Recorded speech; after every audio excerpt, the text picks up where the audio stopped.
Bonjour à tous. Le contexte sanitaire national et international a amené le Parlement à voter l'obligation vaccinale contre le Covid-19 pour les sapeurs-pompiers. Inspiré des prescriptions déjà applicables au sein des SDIS pour pratiquer des activités de sapeurs-pompiers, comme l'hépatite B par exemple, la loi du 5 août 2021 et le décret d'application qui en découle s'imposent désormais à nous tous. Cette réglementation nous force à dépasser nos réticences et autres crispations initiales pour choisir l'attitude que nous devons adopter à titre individuel et collectif. Le temps des doutes doit s'achever et c'est pourquoi j'ai souhaité m'adresser à vous, sapeurs-pompiers du corps départemental. En synthèse, la finalité de ces textes est claire. Tous les sapeurs-pompiers professionnels et volontaires doivent être vaccinés contre le Covid-19 pour participer aux activités du SDIS.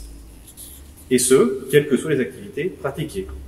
Activités opérationnelles, garde, service hors rang, formation, colonne de renfort, armement des centres de vaccination, etc. Seules exceptions, si vous justifiez d'une contre-indication médicale ou si vous disposez d'un certificat de rétablissement, ces documents sont considérés comme également valides au regard du Covid. Il faut quelques jours au service pour mettre en place les processus nécessaires à l'application de la loi, mais le SDIS n'a d'autre choix que de l'appliquer avec rigueur. Sur ma consigne, l'encadrement fera preuve de souplesse dans les premiers jours, afin de permettre à tous de prendre en compte la mesure à son niveau.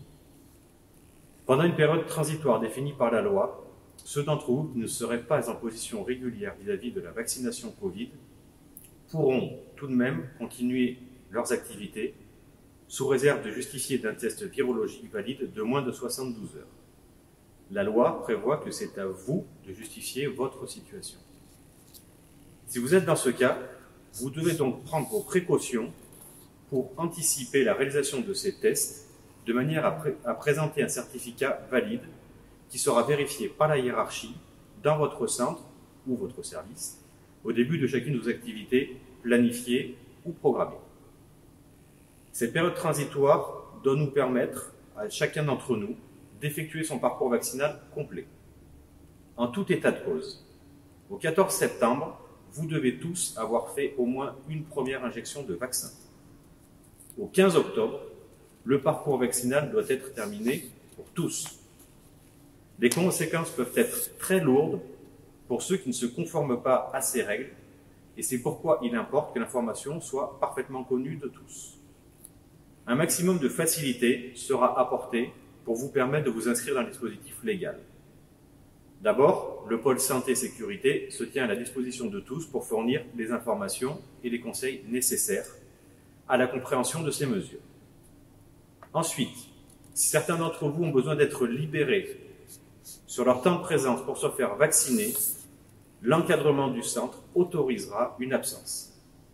Puis, autant que possible, l'encadrement autorisera également le report de congés ou de garde de manière à éviter que des sanctions soient prononcées au regard de la loi. Mais soyons clairs, si nous devons prononcer des suspensions, nous les prononcerons tant pour les sapeurs-pompiers professionnels que volontaires. Enfin, si la charge des centres de vaccination se renforçait au point de rendre difficile la prise de rendez-vous, le SDIS trouvera une solution d'accès privilégiée en accord avec les responsables de ces structures. Voilà, dans les grandes lignes, la façon dont le SDIS va appliquer la nouvelle obligation vaccinale. De la souplesse dans les premiers jours, de la rigueur très vite dans l'application de la loi. Au-delà des conditions individuelles, il est fait appel à votre sens de la responsabilité pour vous mettre en position régulière vis-à-vis de la loi. Il en va de la capacité opérationnelle des unités comme de l'atteinte de l'objectif vaccinal fixé par le gouvernement. En France, depuis le 1er mars 2020 jusqu'au 1er août 2021, près de 485 000 personnes ont été hospitalisées et près de 112 000 décès ont été constatés liés au Covid-19. La circulation du virus continue et la vaccination doit en permettre le contrôle. En se faisant vacciner, on s'inscrit aussi dans un objectif collectif de maîtrise de la pandémie. Au-delà de notre corporation, c'est un geste altruiste et sociétal qui nous est demandé. Les sapeurs-pompiers du Tarn doivent répondre présent et je compte sur vous.